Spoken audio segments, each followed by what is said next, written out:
Hello friends, मेरा नाम दीपक जैन है और आज हम बात करें हिंडाल्को शेयर के नेक्स्ट डे 10 अक्टूबर मंडे को होने वाले टारगेट के बारे में। आज हम इस शेयर का कंप्लीट टेक्निकल एनालिसिस करेंगे और आपको बताएंगे कि इस चार्ट में फ्राइडे को क्या हुआ। साथ में आपको एल्यूमिनियम कमोडिटी के माध्यम से समझाएंगे कि इसके अंदर चार्ट में क्या हुआ है और साथ में हमने आपको फ्राइडे को जो टारगेट दिया था वो कहता हिट हुआ या नहीं हुआ, सब बताएंगे इस वीडियो के अंदर। बढ़ते हैं वीडियो में और वीडियो में आगे बढ़ने से पहले प्लीज रिक्वेस्ट वीडियो को लाइक कीजिएगा, चैनल को सब्सक्राइब कीजिएगा ताकि ऐसे रिलेटेड टेक्निकल वीडियो हम आपके लिए ला सके। बात करते हैं हिंडाल्को शेयर क्लोजिंग से। तो हिंडाल्को शेयर ने क्लोजिंग दी है फ्राइडे को 411.10 पर। शेयर एक हल्की सी गिरावट में हमको देखा गया, जो कि परसेंटेज में हम देखें तो 0.38% की हमको उसमें गिरावट देखी गई। रुपए की बात करें तो 1.55 रुपए की गिरावट से शेयर क्लोज हुआ है। ओपन देखें हम इसका तो 409.95 पर ओपन था और हाई लगाया शेयर ने 411.95 का। तो हमने आपको बाय भी दिया था और हमने आपको सेल भी दिया था। बाय के लिए हमने कहा था कि जब भी शेयर निकलेगा 415 के ऊपर निकलेगा तब आपको इसमें बाय करना है। बट शेयर लास्ट गया 412 का राउंड, तो ऊपर गया नहीं तो बाय का कोई सवाल नहीं उठता। सेल के लिए हमने कहा था कि जब भी शेयर निकलेगा 409 के नीचे तब आपको इसका सेल करना है। उस कंडीशन में हमने आपको 3 टारगेट प्रोवाइड किए थे। हमने आपको फर्स्ट टारगेट प्रोवाइड किया था 405 का, तो इसका लो देखिए आप 405.80 का है और इसका ओपन था 409 का। तो एग्जिट हमारे ओपन जहां हमने बताया था हमारा जो सेलिंग पॉइंट था देन वही ओपन हुआ, बट जो हमारा फर्स्ट टारगेट के पास में जाके शेयर वापस से बाउंस कर गया। देन हमने जो हमारा जो सेलिंग पॉइंट था 49 का उसके ऊपर लाके हमारा स्टॉप लॉस टेल कर दिया था ताकि हम किसी भी नुकसान के अंदर ना रहे। बिकॉज हमको एल्यूमिनियम कमोडिटी एक बाउंस बैक बता रही थी कि एक नीचे से वापस बाइंग आ सकती है। इस कारण से हमने अपने सेलिंग पॉइंट के ऊपर लाके अपने स्टॉप लॉस टेल कर दिया। इस कारण से हम फ्राइडे के दिन नो प्रॉफिट नो लॉस के अंदर निकले हैं। मतलब हमारा किसी तरह से प्रॉफिट भी नहीं हुआ और किसी भी तरीके से हमारा लॉस भी नहीं हुआ। जो प्रॉफिट हुआ था वो एक तरीके से ब्रोकरेज चार्ज में निकल जाएगा। एल्यूमिनियम कमोडिटी की, तो एल्यूमिनियम कमोडिटी से हम देखेंगे उस दिन क्या हुआ। तो एल्यूमिनियम कमोडिटी को आप देखोगे तो उस दिन एल्यूमिनियम कमोडिटी ट्रेड कर रही थी 206.40 के अराउंड, मतलब लगभग वहीं घूम रही थी, कभी प्लस में और कभी माइनस में एल्यूमिनियम कमोडिटी आ रही थी, कभी प्लस कभी माइनस। इसका अंदर शेयर भी डिसाइड नहीं कर पा रहा था कि वो ऊपर जाएगा या नीचे जाएगा। और हमने आपको पहले बता रखा है कि मार्केट बिल्कुल अनसर्टेन है, मार्केट ओपन होने के बाद डिसाइड कर रहा है कि उसको जाना कहां पे है। उसके कारण से अभी फिलहाल हम देखें एल्यूमिनियम कमोडिटी क्लोजिंग, तो कुल क्लोजिंग हुई है 204 पर, जो कि बहुत ज्यादा गिरावट में हमको दिखा रही है, जो कि 1.16% की गिरावट है। और रुपए की बात करें इसके अंदर तो 2.40 रुपए की एल्यूमिनियम कमोडिटी के अंदर गिरावट है, जो कि एक सेलिंग प्रेशर हमको दिखा रही है एल्यूमिनियम कमोडिटी के अंदर। अब बात करते हैं टेक्निकल के अंदर भी यही शो हो रहा है क्या, तो देखते हैं सबसे पहले हम आरएसआई और डिलीवरी वॉल्यूम। आरएसआई आप देखोगे तो आरएसआई था फ्राइडे के एक दिन पहले 55.23 का और फ्राइडे को हो गया है 54.53 का, तो लगभग 1% के आसपास आरएसआई में हमको गिरावट देखने को मिल रही है। बात करते हैं डिलीवरी की। डिलीवरी आप देखोगे तो फ्राइडे से एक दिन पहले थी 28.33 की और फ्राइडे दिन हो गई 26.9% की, तो लगभग 2% के आसपास डिलीवरी भी घटी है। तो लगभग आरएसआई और डिलीवरी को हम देखें तो कोई खास गिरावट हमको इसमें नहीं दिख रही है, लगभग 1 से 2% की गिरावट हमको इसमें दिख रही है, तो इसके अंदर इतना ज्यादा कुछ नहीं है।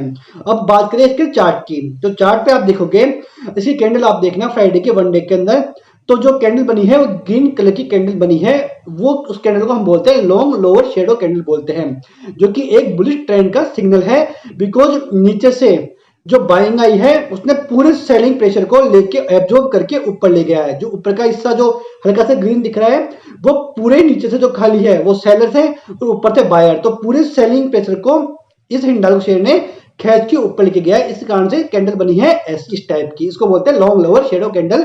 ये एक बुलिश ट्रेंड का एक सिग्नल होता है। बट हम इसकी सपोर्ट और रेजिस्टेंस की बात करें तो सबसे पहले हम बात करते हैं सपोर्ट की, तो इसका सपोर्ट अब रहेगा 20 डे मा, और आपने देखा होगा कि फ्राइडे को भी इसने 20 डे मा पे जाके सपोर्ट लिया और देन वहां से ही इसके अंदर एक बाउंस आया है। और इसका नेक्स्ट सपोर्ट रहेगा इसका 400, जो कि एक साइकोलॉजिकल लेवल है इसका। तो इसके आपके ने बता दिए दो सपोर्ट बेस बता दिए, तो 20 डे मा और एक 400 का लेवल, दो आपके एक सपोर्ट बेस का काम करेंगे। अब बात करते हैं रेजिस्टेंस का। रेजिस्टेंस की बात करें शेयर की तो रेजिस्टेंस होगा इसका, फर्स्ट रेजिस्टेंस तो होगा फ्राइडे से एक दिन पहले की क्लोजिंग जो कि हुई थी 412 के अराउंड, वो इसका बहुत बड़ा रेजिस्टेंस लेवल था। और हमने आपको फ्राइडे के टारगेट के अंदर ही बता दिया था कि इसका सबसे बड़ा रेजिस्टेंस जहां क्लोजिंग हुई है वही उसका सबसे बड़ा रेजिस्टेंस है। और देखिएगा कि वहां पर शेयर गया ही नहीं और उससे नीचे ही जाके शेयर ने क्लोजिंग दी है। और सेकंड रेजिस्टेंस होगा इसका 50 डे मा, जो कि फिलहाल कैलकुलेट होकर आ रहा है 415.80 के अराउंड अभी कैलकुलेट होकर आ रहा है। अब बात करें इसकी ऑन बैलेंस वॉल्यूम और वॉल्यूम की, तो ऑन बैलेंस वॉल्यूम भी हल्का सा नीचे की तरफ ड्रैग किया है और वॉल्यूम वॉल्यूम को भी देखें तो वॉल्यूम में भी एक हल्की सी सेलिंग प्रेशर हमको दिखाई दे रहा है, मतलब हल्का सा, ज्यादा सेलिंग प्रेशर नहीं है। तो चार्ट पे हम देखें कुल मिला के, मतलब एक एनालिसिस करें पूरे चार्ट का टेक्निकल का, तो आरएसआई के हिसाब से, डिलीवरी के हिसाब से कोई हमको खास सेलिंग नहीं दिखाई दे रही है। और टेक्निकली की चार्ट के हिसाब से, कैंडल के हिसाब से भी हम देखें और वॉल्यूम के हिसाब से देखें तो कोई खास इसके अंदर हमको सेलिंग दिखाई नहीं दे रही है। और कैंडल देखें तो कैंडल भी एक बुलिश ट्रेंड दिखा रही है, बट सेलिंग आ रही है ग्लोबल से, मतलब ग्लोबल जो सेल ऑफ हो रहा है उसके कारण से हमारे शेयर डिसाइड नहीं कर पा रहे हैं कि उनको जाना कहां पे है। इसके कारण से खुद शेयर कंफ्यूज हैं, मतलब ओपन होने के बाद शेयर डिसाइड कर रहा है कि उसको जाना कहां पे है। बिकॉज अभी आप ग्लोबल मार्केट को देखोगे तो लगभग एसजी निफ्टी लगभग 2-2% डाउन है और नेस्डैक को देखोगे तो 4-4% डाउन फिलहाल ट्रेड कर रहे हैं। तो इस कारण से ग्लोबल सेल ऑफ चल रहा है, और इसलिए मैंने आपको पहले कह रखा है कि जहां आपको प्लस मिल रहा है फिलहाल आप वहीं पे अपना प्रॉफिट बुक कीजिएगा। बिकॉज अभी मार्केट आपको एक तरीके से लॉन्ग टर्म के लिए बाइंग का मौका दे रहा है, और जैसे जैसे आप नीचे गिरा, मतलब बाय ऑन डिप्स कीजिए आप इन शेयरों के अंदर, जैसे नीचे गिरे हल्की सी क्वांटिटी ऐड कीजिए, फुल क्वांटिटी आपको एक साथ ऐड नहीं करनी है इन शेयरों के अंदर। बिकॉज अभी मार्केट अनसर्टेन है और ये कब तक चलेगा ये कुछ बता नहीं सकते। जब तक ये रेट हाइक होती रहेगी ना फेड की, तब तक ऐसा ही चलता रहेगा। मार्केट को कुछ पता नहीं है कि मार्केट कहां जाएगा। यदि आप कोल का पुट और डाटा देखोगे इसका, तो वो खुद भी डिसाइड नहीं कर पाया है कि उसको जाना कहां पे है। इसके कारण से अभी ये जो हिंडाल्को शेयर है पूरा मेटल सेक्टर अभी ग्लोबल को देख रहा है और उसके हिसाब से ही ट्रेड कर रहा है।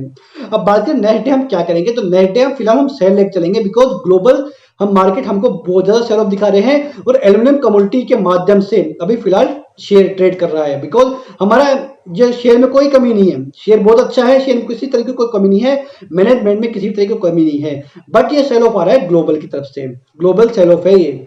तो बात करें हम नेक्स्ट डे की, नेक्स्ट डे हम सेल लेके चलेंगे और बाइंग भी लेके चलेंगे। किस कंडीशन में होगा वो प्लीज हम बताएंगे आपको। सबसे पहले हम आपको बताएंगे सेल के बारे में, तो प्लीज नोट कीजिएगा, आपको सेल तब करना है जब शेयर निकलेगा 405 के नीचे, तब आपको सेल करना है। उस कंडीशन में हम आपको 3 टारगेट प्रोवाइड कर रहे हैं। फर्स्ट टारगेट होगा आपके 402 का, सेकंड टारगेट होगा आपके 400 का, थर्ड टारगेट होगा आपका 396 का। उस कंडीशन में आपका स्टॉप लॉस होगा 408 का। अब बाइक किस कंडीशन में करनी है आपको, बाइक उस कंडीशन में करनी है जब शेयर निकलेगा 416 के ऊपर। बिकॉज 50 डेमा के ऊपर जब भी शेयर निकलेगा तब उसमें एक हल्की सी बाइंग हम मान सकते हैं कि हल्की सी बाइंग आएगी और हमारा टारगेट ऊपर हिट कर सकता है। उस कंडीशन में हम आपको 3 टारगेट प्रोवाइड कर रहे हैं। फर्स्ट टारगेट होगा 419 का, सेकंड टारगेट होगा 421 का, थर्ड टारगेट होगा 425 का। उस कंडीशन में स्टॉप लॉस होगा आपका 413 का।